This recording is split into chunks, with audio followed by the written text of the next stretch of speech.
सकल पदार्थ है जग माही, कर्महीन नर पावत नाही। अर्थात इस संसार में आप जो भी कुछ करना चाहते हैं वो आप कर सकते हैं, सब कुछ संभव है, लेकिन उसके लिए कर्म करना पड़ेगा। कर्महीन नर नहीं कर पाता, इसीलिए कहते हैं सकल पदार्थ है जग माही, कर्महीन नर पावत नहीं। जय श्री कृष्णा। नमस्कार दोस्तों, मैं वीर सैनी धर्मा साइंस क्लासेज में आपके अपने यूट्यूब क्लासेज में बहुत बहुत स्वागत और अभिनंदन करता हूं। आज हम जो चर्चा करेंगे वो बात करेंगे कोशिका के बारे में। कोशिका क्या है, कोशिका कहाँ पाई जाती है और कोशिका से कैसे प्रश्न आते हैं, उसके बारे में केवल परिचय की क्लास अपन यहाँ पर लेंगे। कॉमन चर्चा यहाँ पर हम करेंगे कोशिका के बारे में। और ये टॉपिक जो है दोस्तों, तमाम कंपटीशन लेवल के एग्जामों में यहाँ पर से प्रश्न आते हैं, इसलिए काफ़ी अच्छा टॉपिक है। तो पहले हम बात करते हैं यहाँ पर कोशिका के बारे में। देखिए, कोशिका को स्टार्ट करने से पहले दो तीन बातें हम यहाँ पर स्पष्ट कर लें। एक तो ये कि जीवों में हमें जब भी कोई तंत्र पढ़ना हो, कोई विशेष ऑर्गन पढ़ने हो, तो उन सबसे पहले हम कोशिका का टॉपिक स्टार्ट करते हैं, या हम कहें कि कोशिका को पढ़ना या कोशिका की जानकारी आवश्यक है। जैसे जीवों में आपको श्वसन पढ़ना है, जीवों में आपको जनन पढ़ना है, पाचन पढ़ना है, या गति पढ़नी है, न्यूरॉन्स पढ़नी है, तो इन सबको पढ़ने से पहले अगर आप कोशिका के बारे में जानते हैं तो आप इन सबको सही प्रकार से समझ पाएंगे और पढ़ पाएंगे। आखिर कोशिका क्या है और क्यों जरूरी है? तो दोस्तों, आप ये मान के चलिए कि इस पृथ्वी पर जो भी सजीव है, इस पृथ्वी पर जो भी सजीव जहां पर भी आ गया, जो लिविंग है, उन सभी में एक कॉमन सी चीज जो होती है वो होती है कोशिका या सेल। इसका पाया जाना अनिवार्य है, या मैं कहूं कि जरूरी है। जो भी सजीव है, चाहे वो पादप हो सकते हैं, कोई प्लांट, कोई कवक हो सकती है, फफूंद, कोई जीवाणु हो सकता है, या कोई जो है एनिमल्स हो सकता है, ये सभी जो है मुख्य रूप से किससे मिलकर बने होते हैं? कोशिका से मिलकर बने होते हैं। जैसे आपसे पूछा जाए कि मानव के शरीर में कोशिकाएं कहाँ पाई जाती है, तो आप कहेंगे मानव के प्रत्येक पार्ट में, मानव के बाल में, मानव के नाखूनों में, मानव के स्किन में, मानव की नेत्र में, सभी जो पार्ट है वो किससे मिलकर बने हैं? कोशिका से मिलकर बने हैं। ऐसे ही अगर हम पादप के बारे में बात करें, किसी प्लांट के बारे में बात करें कि उसमें कोशिका कहाँ पाई जाती है, तो आप कहेंगे पादप का जो तना है वो भी कोशिकाओं से मिलकर बना है, पादप की जो पत्तियां हैं, पर्ण है, वो भी कोशिकाओं से मिलकर बना है, फल और जो पुष्प हैं वो भी कोशिकाओं से मिलकर बना है, जड़ भी कोशिकाओं से मिलकर बना है। इसका मतलब आप ये कह सकते हैं कि शरीर का प्रत्येक भाग किससे मिलकर बना है? कोशिका से मिलकर बना है, सेल से मिलकर बना है। इसलिए जब हम इनके बारे में पढ़ना है तो हमें क्यों ना पहले कोशिका के बारे में पढ़ना होता है, फिर इनके बारे में हम सही तरह से जान पाएंगे। तो स्टार्ट करते हैं सबसे पहले कोशिका। कोशिका के बारे में पहला पॉइंट आप ये याद रखिए कि कोशिका को जीवों की सबसे छोटी इकाई कहा जाता है। क्या कहा जाता है? सबसे छोटी इकाई। सबसे छोटी इकाई, इकाई का मतलब यूनिट ऑफ जीव जो है, एनिमल्स, वो क्या है? तो आप कहेंगे सेल है जी। क्या है? सेल। सबसे छोटी इकाई क्या है? सेल। सबसे छोटी इकाई जीवों की कोशिका है। जैसे आपसे पूछा जाए पदार्थ की सबसे छोटी इकाई क्या है, तो आप कहेंगे परमाणु। ठीक वैसे ही जीवों की सबसे छोटी इकाई क्या है? हम यहां लिख देंगे जीवों की। जीवों की सबसे छोटी इकाई क्या है? तो जीवों की सबसे छोटी इकाई क्या है? सेल, यानी कि कोशिका है। कोशिका जीवों की सबसे छोटी इकाई है। इसके अलावा ये जो कोशिका है, इसकी खोज करने वाले वैज्ञानिक का नाम आपको पता हो शायद, खोजकर्ता, कोशिका के खोजकर्ता। तो कोशिका को खोजने वाले वैज्ञानिक थे रॉबर्ट हुक। क्या नाम है? Robert Hooke. रॉबर्ट हुक ने 1665 में, सबसे पहले 1665 में एक मृत सेल को खोजा। किसको खोजा? मृत सेल को खोजा। रॉबर्ट हुक ने जिस कोशिका को खोजा उसे नाम दिया सेलुला। क्या नाम दे दिया? सेलुला नाम दिया। और वहीं से शब्द निकल के आया क्या? सेल, या सेल को कोशा या कमरा भी कहते हैं, कोशा एक तरह से। यहीं से शब्द सेलुला से शब्द निकल के आया क्या? सेल। इसे नाम दिया था रॉबर्ट हुक ने सेलुला।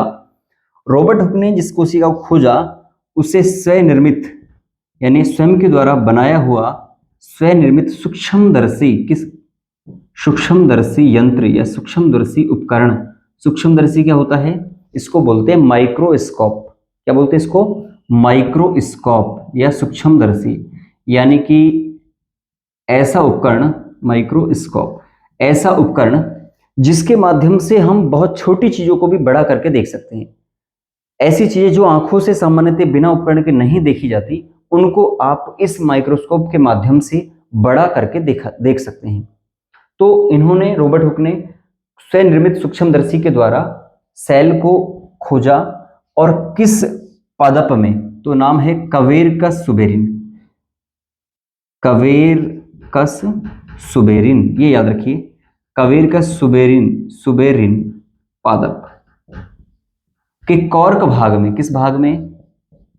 कॉर्क भाग। कॉर्क भाग में, क्वेरकस सुबेरिन पादप के कॉर्क भाग में खोजा। अब कॉर्क क्या होता है? तो आपने देखा होगा लैब वगैरह में, या जो है कांच के जो पात्र होते हैं उनमें इस प्रकार से लकड़ी की डॉट या कॉर्क लगा होता है। इस प्रकार से जो ढक्कन के रूप में एक प्रकार से हम कह सकते हैं कि किसका यूज किया जाता है? कॉर्क। इस प्रकार से जब रॉबर्ट हुक ने इसको देखा तो उसमें उन्हें जो है इस प्रकार से कोशिकाएं नजर आई। इस प्रकार से उन्हें जो है कोशिकाएं वहां पर नजर आई, और उन्होंने नाम दिया क्या? सेलुला, और वहीं से शब्द आया सेल। तो सबसे पहले रॉबर्ट हुक ने कोशिका को खोजा। वह कोशिका कैसी थी? मृत सेल थी, एक डेड सेल थी, मृत सेल थी। ठीक है। तो जब सबसे पहले रॉबर्ट हुक ने खोजा, इसलिए एक पॉइंट याद रखिए, अगर आपसे पूछा जाता है कोशिका विज्ञान के जनक, कोशिका विज्ञान, कोशिका विज्ञान के जनक कौन है? जनक यानी पिता, यानी वह व्यक्ति जिसका विशेष योगदान हो कोशिका में, तो सबसे पहले बताने वाले यही थे। इसलिए कोशिका विज्ञान के जनक हैं कौन? Robert Hooke. कौन है? रॉबर्ट हुक हैं कोशिका विज्ञान के जनक। ठीक है। इसके अलावा कोशिका विज्ञान या कोशिका विज्ञान क्या कहलाती है? तो कोशिका विज्ञान को ही हम नाम देते हैं कोशिका विज्ञान, या कोशिका का अध्ययन, ऐसे बोलते हैं हम। कोशिका का अध्ययन को कहते हैं क्या? साइटोलॉजी। क्या बोलते हैं? साइटोलॉजी। कोशिका का अध्ययन कहलाता है साइटोलॉजी। जहां पर भी लॉजी शब्द आ जाए, लॉगस जहां पर आ जाए, लॉजी जहां पर आ जाए, इसका मतलब क्या है? अध्ययन है, स्टडी है किसी न किसी की। तो यहाँ पर साइटोलॉजी का मतलब है कोशिका का अध्ययन, जिसमें कोशिका का अध्ययन किया जाता है, उसे बोलते हैं हम साइटोलॉजी। ऐसे अलग अलग ब्रांचेस होती है स्टडी के लिए। इसके अलावा आपसे अगर ये पूछे साइटोलॉजी के जनक कौन है, तब भी क्या कहेंगे? Robert Hooke. या कोशिका विज्ञान के जनक कौन है, तब भी क्या कहेंगे? रॉबर्ट हुक है, क्योंकि सबसे पहले कोशिका को बताने वाले कौन थे? यही व्यक्ति थे। आगे देखिए, अगर आपसे पूछा जाता है इसी में कि एक पुस्तक का नाम आता है जिसे बोलते हैं माइक्रोग्राफिया। क्या नाम है? माइक्रोग्राफिया। माइक्रोग्राफिया बुक, पुस्तक किसकी पुस्तक है या किन के द्वारा लिखी गई? तो नाम है ये भी क्या? Robert Hooke. रॉबर्ट हुक, यानी कि रॉबर्ट हुक की पुस्तक का नाम है माइक्रोग्राफिया, जिसके बारे में, जिसमें सेल के बारे में बताया हुआ है। तो रॉबर्ट हुक की पुस्तक क्या है? माइक्रोग्राफिया है। और रॉबर्ट हुक को क्या बोलते हैं? साइटोलॉजी के या कोशिका विज्ञान के जनक बोलते हैं। इसके अलावा हम ये देखें कोशिका के बारे में कि ये तो हो गई कोशिका, मृत कोशिका, जिसको रॉबर्ट हुक ने खोजा। अगर हम बात करें जीवित कोशिका को खोजने वाले कौन थे, तो यहां पर याद रखिए जीवित सेल,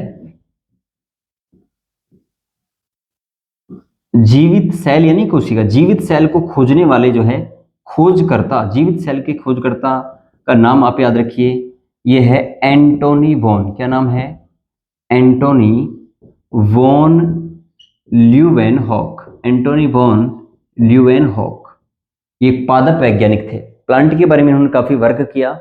तो इन्होंने सबसे पहले जो है जीवित सेल को खोजा, और एंटोनी ल्यूवेनहॉक ने जिस जीवित सेल को खोजा वो दरअसल क्या थी? एक जीवाणु थी। जीवाणु का नाम आपने सुना होगा, जीवाणु। जीवाणु को ही बोलते हैं क्या? बैक्टीरिया बोलते हैं। तो बैक्टीरिया या जीवाणु, यानी कि एंटोनी वॉन ल्यूवेनहॉक ने जिस जीवित सेल को खोजा वह दरअसल इत्तेफाक से क्या निकल आई? जीवाणु। यानी कि वही बात हो गई ये तो कि सोने पे सुहागा। एक तो इन्होंने जीवित सेल को खोजा और ऊपर से वो जीवित सेल जो थी वो क्या एक बैक्टीरिया निकल गई। और बैक्टीरिया जो है हम जानते हैं बैक्टीरिया लाभदायक भी होते हैं, हानिकारक भी होते हैं। जैसे हमारे शरीर में इकोलाई जीवाणु है, इकोलाई जीवाणु सहजीवी, जो जीवाणु क्या करता है आपकी बड़ी आंत्र की कोलन भाग में रहकर क्या करता है, आपको प्रोटीन के बना करके देता है, मतलब विटामिन के बनाकर आपको देता है, और बदले में वहां बड़ी आसानी से आराम से रहता है। तो उसे रहने का स्थान मिल जाता है, घर मिल जाता है इतना अच्छा जो है, और वहां से भोजन आप अच्छे अच्छे भोजन करते हैं वो मिल जाता है, और बदले में वो क्या करता है, वो आपको विटामिन के का निर्माण करके देता है। तो वो क्या है, एक तरह से जीवाणु है। ऐसे ही जैसे दूध को दही में बदलने का कार्य आप सबको पता होगा कौन सा जीवाणु है, लैक्टोबैसिलस, वो भी जीवाणु है, ये सहजीवी है। कुछ जीवाणु हानिकारक भी होते हैं, जैसे जैसे अपन बात करें हेजा का जीवाणु है, विब्रियो कॉलेरी, ठीक है, ये क्या है, माइकोबैक्टीरियम ट्यूबरक्लोसिस, टीबी के जीवाणु हैं, ये हानिकारक जीवाणु जो हमें रोग करते हैं। तो एंटोनी वॉन ल्यूवेनहॉक ने जब जीवाणु को खोजा, जब जीवित सेल को खोजा, तो वो क्या निकला, एक जीवाणु। अगर आपसे पूछे कि जीवाणु विज्ञान के जनक या जीवाणु विज्ञान के जनक कौन है, तब भी हमें कौन बताना है, एंटोनी वॉन ल्यूवेनहॉक बताना है। फादर ऑफ साइटोलॉजी तो कौन है, रॉबर्ट हुक है, लेकिन फादर ऑफ बैक्टीरियोलॉजी कौन है, जीवाणु विज्ञान के जनक कौन है, तो कौन है, एंटोनी वॉन ल्यूवेनहॉक, क्योंकि सबसे पहले क्या किया इन्होंने, जीवित सेल को खोजा। अच्छा, एक बात हमने यहां पर देखी कि रॉबर्ट हुक को हमने कहा क्या, रॉबर्ट हुक को हमने कहा यहां पर साइटोलॉजी के जनक। अगर ये पूछा जाए, ये तो साइटोलॉजी के जनक है पूरे विश्व भर के, लेकिन अगर ये देखा जाए कि क्या भारतीय साइटोलॉजी के भी जनक है क्या कोई, भाई भारत में भी तो ऐसा कोई विद्वान हुआ होगा, तो भारत में एक से एक विद्वान हुआ। ये बात अलग है कि हमारे पुस्तकालय जला दी गए, हमारा जो ज्ञान है वो सही प्रकार से लोगों के पास नहीं पहुंच पाया, इसलिए हमें जो है वो पढ़ना पड़ रहा है, वरना भारतीय ज्ञान बहुत अद्भुत था, बहुत आगे था। खैर अभी यहां पर हम देखते हैं कि भारतीय साइटोलॉजी के जनक कौन है, भारतीय साइटोलॉजी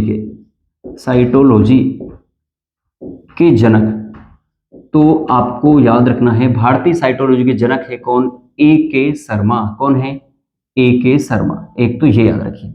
और एक आपको याद रखना है आधुनिक साइटोलॉजी के जनक, आधुनिक कोशिका विज्ञान, आधुनिक साइटोलॉजी के जनक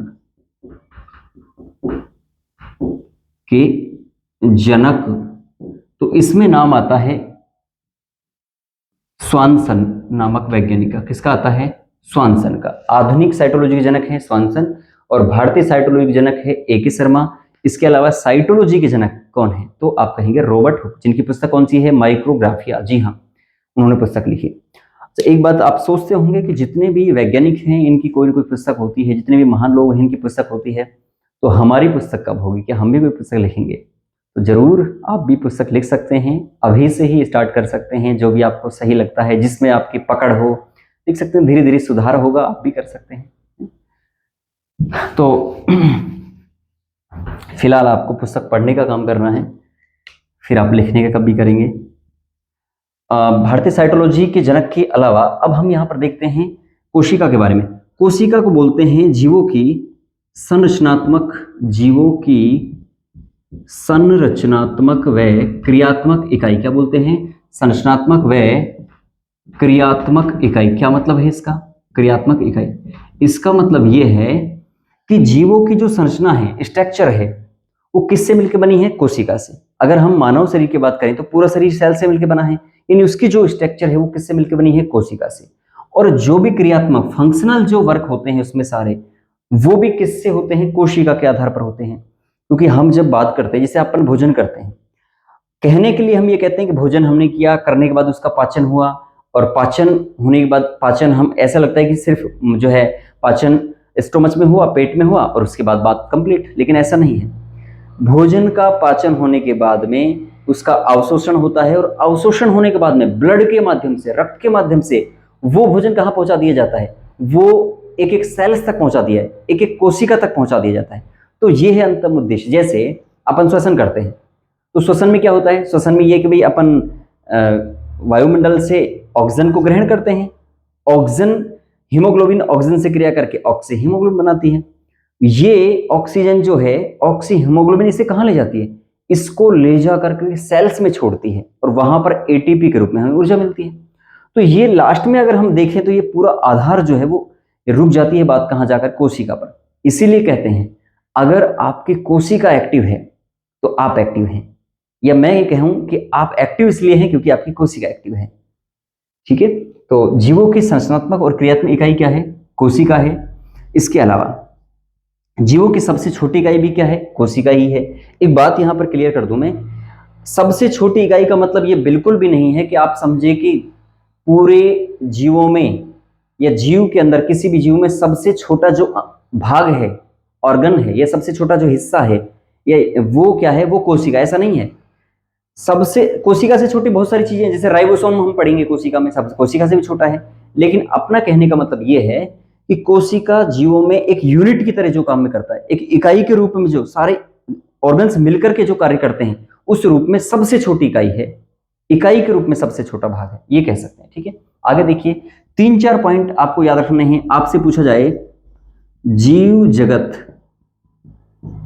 की सबसे बड़ी कोशिका के बारे में, सबसे पहले बड़ी सेल, सबसे बड़ी सेल कौन सी है? तो सबको याद होगा शायद ये शुतुरमुर्ग का नाम सुना है सभी ने, शुतुरमुर्ग, जो सबसे बड़ा पक्षी भी है शुतुरमुर्ग, लेकिन उड़ नहीं सकता। दुख की बात यह है, शुतुरमुर्ग को ऑस्ट्रिच भी बोलते हैं। क्या बोलते हैं इसको? ऑस्ट्रिच भी बोलते हैं। ऑस्ट्रिच आए या शुतुरमुर्ग, शुतुरमुर्ग का अंडा जो है ना, ये सबसे बड़ी सेल होती है, और इसका साइज क्या है? 170 इंटू 135 mm, ये इसका साइज है। यानी एग को आप इस तरह से देखें तो यहां से यहां तक 170, इस प्रकार से यहां 135, ये इसका साइज इस प्रकार से। लगभग ये 1.5 से 1.5 से 2 kg वजन का हो सकता है, इतना बड़ा होता है। तो जीव जगत की सबसे बड़ी सेल कौन सी है? शुतुरमुर्ग या ऑस्ट्रिच का अंडा। आपके मन में एक सवाल उठ सकता है यहाँ पर कि अंडा क्या कोशिका होती है क्या? तो बिल्कुल ठीक आपने सोचा, अंडा जो है, एग जो है, वो भी कोशिका का ही उदाहरण है। एग क्या है? कोशिका है एक प्रकार से। और जीव जगत की सबसे छोटी कोशिका क्या है? सबसे छोटी सेल, सबसे छोटी सेल या कोशिका। तो इस रूप में आपको याद रखना है माइकोप्लाज्मा का नाम। किसका? माइकोप्लाज्मा। माइकोप्लाज्मा पूरा नाम है mycoplasma gallisepticum. Gallisepticum, mycoplasma gallisepticum, ये जीव जगत की सबसे छोटी कोशिका है एक प्रकार से। और माइकोप्लाज्मा के बारे में एक बात और याद रखिए आप, ये क्या है? इसे ही बोलते हैं पीपीएलओ। क्या बोलते हैं इसे? पीपीएलओ, या इसे बोल देते हैं पादप जगत का बहरूपिया, जगत का बहरूपिया, या जोकर बोल देते हैं इसको, पादप जगत का जोकर या बहरूपिया बोल देते हैं। किसको? माइकोप्लाज्मा को, सबसे छोटी कोशिका है। और इसके कारण एक रोग और होता है, इसे बोलते हैं बैंगन का लघुपर्णी रोग। बैंगन का लघुपर्णी रोग, यानी कि इसमें पत्ते जो है बैंगन के वो छोटे रह जाते हैं। तो वो रोग जो है वो किससे होता है? माइकोप्लाज्मा के कारण होता है। माइकोप्लाज्मा के कारण ये होता है। माइकोप्लाज्मा एक प्रकार से हम ये कह सकते हैं, ये एक बैक्टीरिया ही होता है जिसमें सेल वॉल, कोशिका भित्ति नहीं पाई जाती। एक सबसे छोटा बैक्टीरिया, या मैं कहूँ सबसे छोटा जीव या सबसे छोटी कोशिका कौन सी है? माइकोप्लाज्मा है। आगे देखिए, अगर हम ये देखें कि मानव की सबसे बड़ी सेल कौन सी है? सबसे बड़ी सेल, तो इसमें आपको 2 चीज याद रखनी है। एक तो याद रखनी है मानव की सबसे बड़ी सेल में अंडाणु। क्या याद रखनी है? अंडाणु जो है, एग सेल, जो मादा जनन तंत्र में अंडाशय से अंडाणुओं का जो निर्माण होता है, तो वो अंडाणी सबसे बड़ी सेल मानी जाती है। और मानव की सबसे छोटी सेल कौन सी है? सबसे छोटी कोशिका, यानी मानवों में सबसे छोटी सेल की अगर हम बात करें तो इसे माना गया है, किसको? शुक्राणु को माना गया है। शुक्राणु को ही बोल देते हैं क्या? स्पर्म, अंग्रेजी में बोल देते हैं स्पर्म, स्पर्म या शुक्राणु। इसके अलावा शुक्राणु और अंडाणु ये भी क्या है? जब अंडा कोशिका है, इसका मतलब अंडाणु और शुक्राणु ये भी क्या है? कोशिका है। लेकिन इन दोनों में एक विशेष बात और याद रखनी है, ये जो अंडाणु है ये होता है अचल। कैसा होता है? अचल होता है। अचल का मतलब ये गतिहीन होता है, गति इसमें नहीं पाई जाती। इसको भेदने के लिए शुक्राणु को इसके पास जाना होता है, और जब शुक्राणु को जाना होता है इसका मतलब ये कैसा है? ये गतिशील है, इसमें गति पाई जाती है। तो याद रखिए, अंडाणु जो है अचल होता है, स्थिर होता है, गतिहीन होता है, जबकि शुक्राणु गतिशील होता है, चलनशील होता है या चल होता है। ये हम याद रखें। इसके अलावा दोनों में एक बात और, अंडाणु और शुक्राणु ये दोनों ही कैसी कोशिका है? अगुणित कोशिका है। कैसी है? अगुणित, अगुणित सेल है, अगुणित कोशिका है, अगुणित कोशिका, जिसमें गुणसूत्रों की संख्या कितनी होती है? 46/2 यानी कि 23 होती है। यानी n से इसे दर्शाते हैं, अगुणित यानी n से दर्शाते हैं। ठीक है, यानी कि आपसे पूछे कि शुक्राणु कैसी कोशिका है, आप कहेंगे अगुणित। अगुणित का मतलब उसमें गुणसूत्र, मानव की जो सेल्स होती है, नॉर्मल सेल्स, उसमें कोशिकाओं जो गुणसूत्र है, क्रोमोसोम यानी गुणसूत्रों की संख्या होती है 46, लेकिन स्पर्म एक तो, और एक क्या? एग, अंडाणु। इन दोनों में जो गुणसूत्र हैं वो कितने होते हैं? 46 के आधा यानी कि 23 होते हैं, इसलिए इन्हें बोलते हैं अगुणित। बाकी जो कोशिकाएं हैं वो होती है कैसी? द्विगुणित होती है। तो ये बात भी आप यहाँ पर याद रखिए। ठीक है, आगे चलते हैं हम मानव के बारे में, एक दो पॉइंट और यहाँ पर। अगर आपसे पूछा जाए कि मानव की सबसे लंबी कोशिका, मानव की सबसे लंबी सेल, सबसे लंबी सेल कौन सी है? तो सबसे लंबी सेल कौन सी है? तो याद रखिए, मानव की सबसे लंबी सेल है तंत्रिका कोशिका। क्या है? तंत्रिका सेल या तंत्रिका कोशिका। इसी को बोलते हैं न्यूरॉन। क्या बोलते हैं? न्यूरॉन। और इसी के अध्ययन को बोलते हैं न्यूरोलॉजी, और इनके अध्ययन करने वालों को बोलते हैं न्यूरोलॉजिस्ट। तो मानव शरीर की सबसे लंबी कोशिका है तंत्रिका कोशिका। न्यूरॉन्स जो हैं वो काफी लंबे होते हैं। और अगर आपसे ये पूछे सबसे लंबी न्यूरॉन या सबसे लंबी तंत्रिका कौन सी है, तो आपको याद रखना है, इसे बोलते हैं साइटिक नर्व। क्या बोलते हैं? साइटिक नर्व बोलते हैं, या इसे ही बोल देते हैं नितंब कोशिका, नितंब सेल, नितंब कोशिका।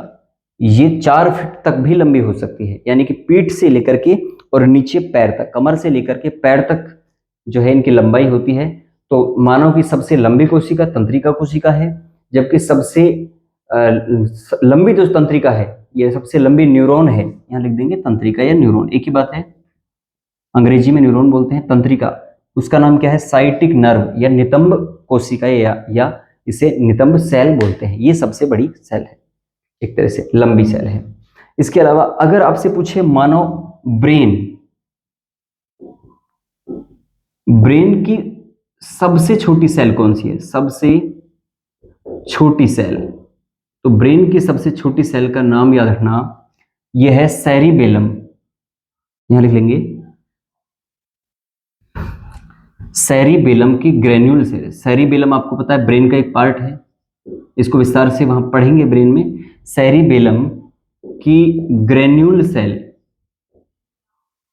ग्रेन्यूल सेल, सेरिबेलम की ग्रेन्यूल सेल को माना गया है ब्रेन की सबसे छोटी कोशिका, यानी हमारे मस्तिष्क की सबसे छोटी कोशिका। तो कई बार अगर प्रश्न आ जाता है कि सबसे बड़ी कोशिका, सबसे छोटी कोशिका, तो आप बड़ी आसानी से यहां से इनको पढ़ करके इस प्रकार का जवाब आप दे सकते हैं। ठीक है, आगे हम एक दो पॉइंट और इसमें पढ़ते हैं कोशिका के बारे में ही। देखिए, कोशिका में यूं तो कोशिका के बारे में हम सभी जीवों में ये देखते हैं कोशिका पाई जाती है, लेकिन एक घटक है जिसे हम बोलते हैं अकोशिकीय जीव। अकोशिकीय जीव, अकोशिकीय जीव। अब लिखने के लिए यहां जीव लिख दिया, हालांकि इसको जीव नहीं भी मानते हैं और मानते भी हैं। ये है क्या? वायरस। क्या है? वायरस या विषाणु इसे बोलते हैं। ठीक है, क्या है ये? वायरस या विषाणु। इसको माना गया है अकोशिकीय जीव या कोशिका विहीन जीव, यानी ये इसमें कोशिका नहीं पाई जाती। तब ये कोशिका नहीं पाई जाती, फिर भी ये जीवों की तरह व्यवहार करता है। जैसे ही वायरस किसी भी माध्यम से किसी जीव की शरीर में प्रवेश करता है, प्रवेश करने के तुरंत बाद ये जीव की तरह व्यवहार करता है, भोजन करता है, गमन करता है, जनन करता है। और जब ये जीव के शरीर से बाहर रहता है तो निर्जीव की तरह व्यवहार करता है, ना भोजन करता है, ना गमन करता है। इसलिए इसे बोलते हैं अकोशिकीय जीव। और वायरस को बोलते हैं सजीव व निर्जीव के मध्य की योजक कड़ी। क्या बोलते हैं? सजीव और निर्जीव, लिविंग और नॉन लिविंग कि मध्य की क्या बोलते हैं, योजक कड़ी, दोनों को जोड़ने वाली कड़ी, योजक कड़ी इसे बोलते हैं। तो वायरस अकोशिकीय जीव है। इसके अलावा वायरस कोशिका सिद्धांत का अपवाद भी है। कोशिका सिद्धांत के अपवाद में आरबीसी हो गया, वायरस हो गया, प्रियोन हो गया, वायरोइड हो गया, ये क्या है, कोशिका सिद्धांत के अपवाद भी है। तो आज हमने जाना कोशिका के बारे में सामान्य सी बातें, परिचय के बारे में। अगर आप इन पॉइंटों को पढ़ते हैं आसानी से तो हम कोशिका के बारे में बेसिक जानकारी आसानी से रख पाते हैं। तो आज के लिए इतना ही। अगली वीडियो को जल्द ही हम लेके आएंगे। तब तक के लिए जय श्री कृष्ण।